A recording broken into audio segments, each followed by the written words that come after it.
Hello everyone, welcome to JB sir classes. So dear friends, आज की class में हम लोग स्टडी करने जा रहे हैं क्लास 11 फिजिक्स का वेक्टर का पार्ट नंबर 2, जिसमें हम लोग पढ़ेंगे सदिशों के योग की समांतर चतुर्भुज विधि, parallelogram method of addition of vector. इससे पिछली क्लास में हम लोगों ने सदिश के बारे में एक बेसिक इंट्रोडक्शन किया था। सदिश क्या होते हैं, सदिश कितने प्रकार के होते हैं और सदिशों के योग के कौन कौन सी विधियां होती हैं। तो उसमें हम लोग पढ़े थे समांतर चतुर्भुज विधि, उसके बाद हम लोग पढ़े थे त्रिभुज विधि, उसके बाद हम लोग पढ़े थे पॉलीगन मेथड, बहुभुज विधि। तो पिछले लेक्चर में हम लोगों ने बेसिक इंट्रोडक्शन किया था। तो अगर अभी तक आप लोग उस वीडियो को नहीं देखे हैं तो आई बटन में मैं उसका लिंक दे दे रहा हूं, जहां से जा करके आप उस वीडियो को देख सकते हैं। सो गाइज, आज हम लोग देखते हैं कि सदिशों को योग करने की समांतर चतुर्भुज विधि में दो सदिशों को कैसे हम लोग ऐड करते हैं और उसका रिजल्टेंट वेक्टर फाइंड करते हैं। ओके, तो यहां पर हम ले लेते हैं दो वेक्टर। सपोज करिए this is vector A, this is vector ए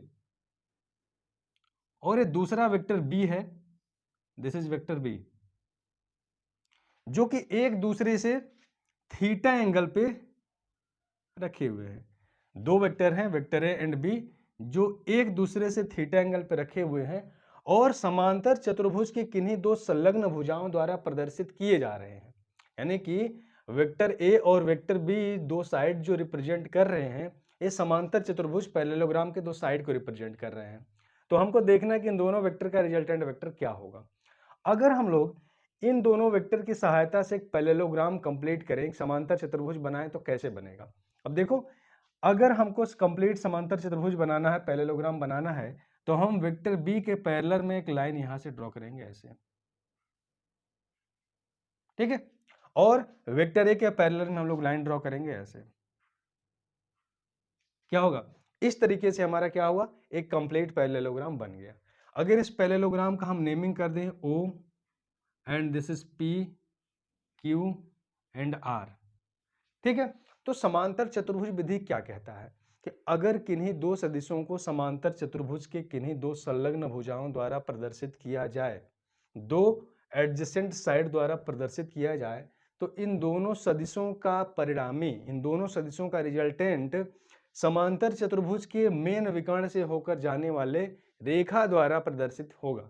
यानी कि अगर इन दोनों सदिशों के बीच से अगर हम लोग इसका रिजल्टेंट वेक्टर ले जाएं, तो वह रिजल्टेंट वेक्टर क्या होगा, this is the resultant vector.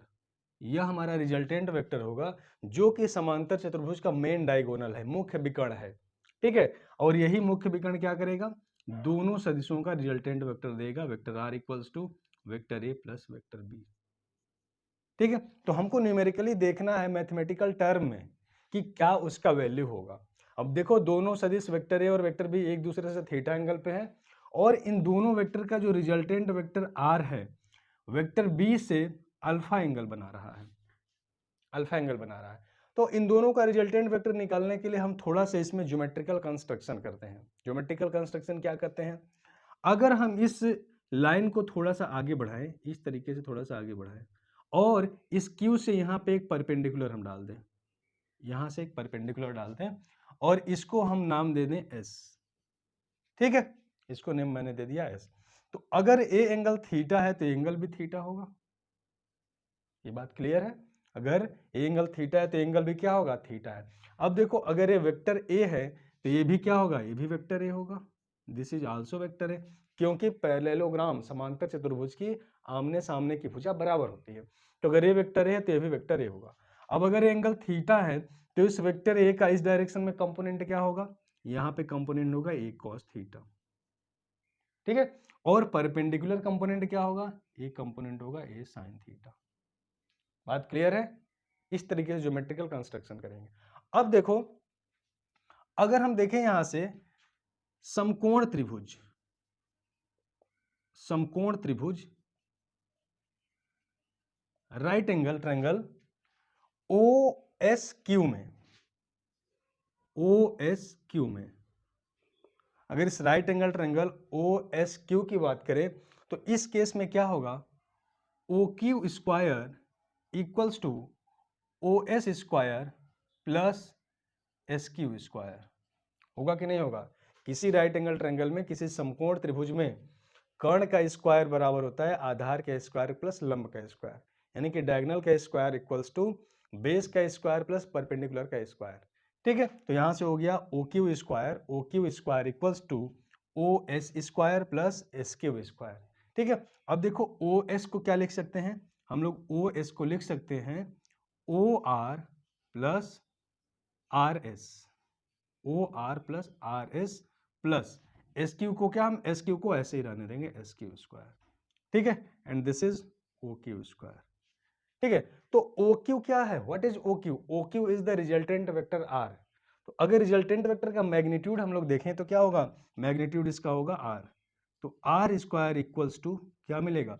अब देखो ओ आर क्या है, ओ आर क्या है, वेक्टर बी, और वेक्टर बी का मैग्नीट्यूड क्या होगा, इसका मैग्नीट्यूड होगा बी। ठीक, प्लस आर एस का वैल्यू क्या है, ए कॉस थीटा, तो B plus A cos theta का whole square plus S Q क्या है, ए साइन थीटा का होल स्क्वायर। यहाँ तक क्लियर है। ठीक है, इसको एक्सपेंड कर दो, क्या होगा, यहां से हो जाएगा, देखो ए प्लस बी का होल स्क्वायर क्या होगा, A square plus B square plus 2ab। ठीक है, तो यहां से हो जाएगा B square plus A square cos square theta plus 2ab cos theta plus A square sine square theta, A square sine square theta.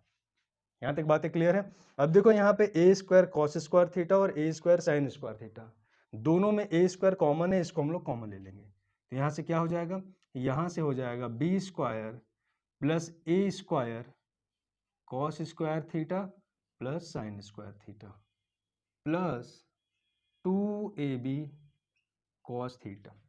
ठीक है, अब हमको पता है cos square theta plus sine square theta का वैल्यू क्या होता है, 1 होता है, तो यहाँ पे हम लोग लिख सकते हैं R square equals to A square plus B square plus 2ab cos theta, this is the resultant vector R.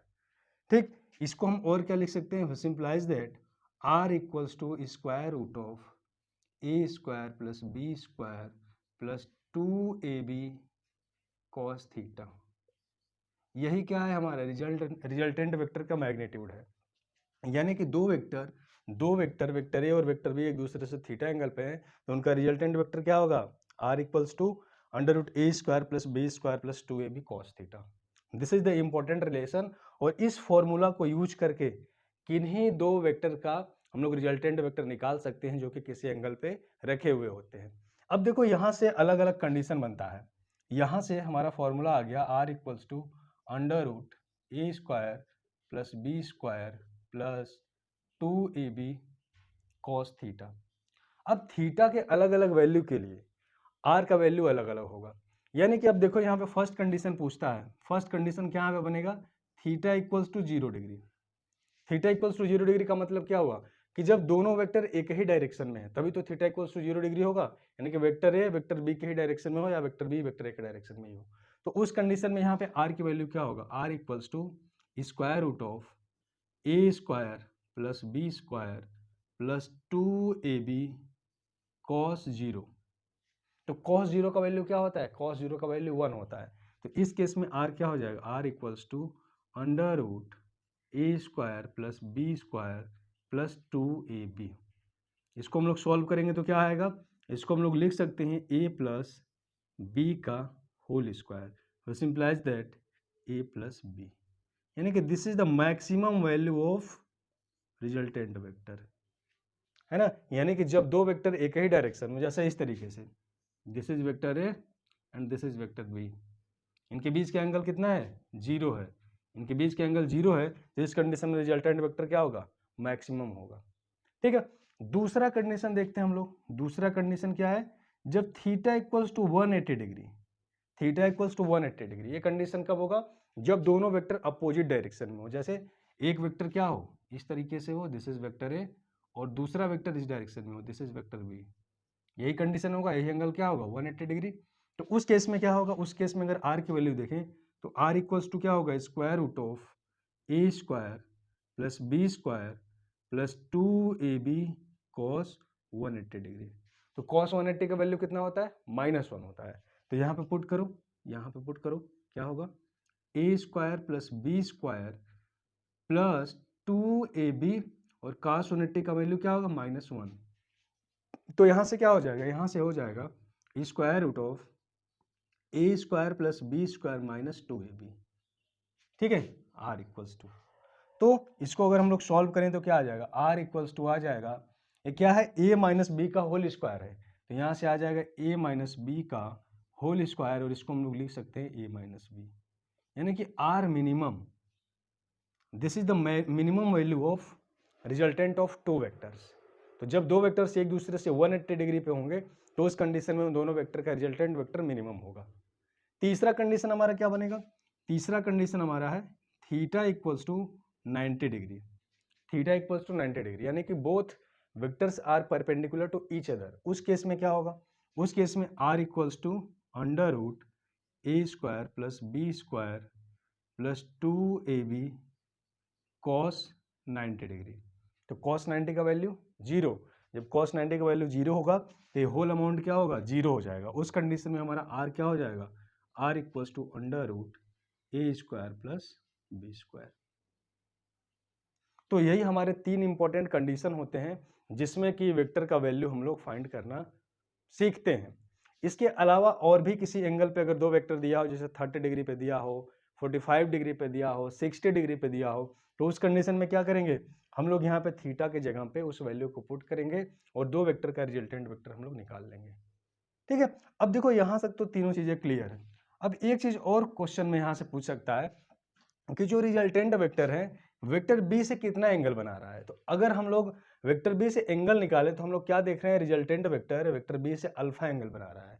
तो अगर इस ट्रायंगल OSQ में, ट्रायंगल OSQ में अगर हम लोग tan अल्फा निकालें, tan अल्फा क्या हो जाएगा, tan अल्फा क्या होगा, लंब बटे के आधार, यानी कि परपेंडिकुलर अपॉन बेस। तो क्या हो जाएगा, tan alpha a sine theta upon B plus A cos theta, B plus A cos theta. समझ में आया। तो यहां से अल्फा क्या हो जाएगा, alpha equals to tan inverse A sine theta upon B plus A cos theta. तो ये हमारे इंपॉर्टेंट कंक्लूजन है जिसकी सहायता से हम लोग किन्हीं दो वेक्टर्स के बीच में रिजल्टेंट वेक्टर का एंगल फाइंड कर सकते हैं किसी भी वेक्टर ए या वेक्टर बी से। ओके, तो आई होप ये छोटा सा टॉपिक आप लोगों को समझ में आया होगा। फिर भी अगर इसमें कोई डाउट होता है तो आप कमेंट सेक्शन में कमेंट करके पूछ सकते हैं। फिर मिलेंगे एक नए वीडियो में एक नए टॉपिक के साथ, तब तक मस्त रहिए, व्यस्त रहिए। Okay, thank you very much.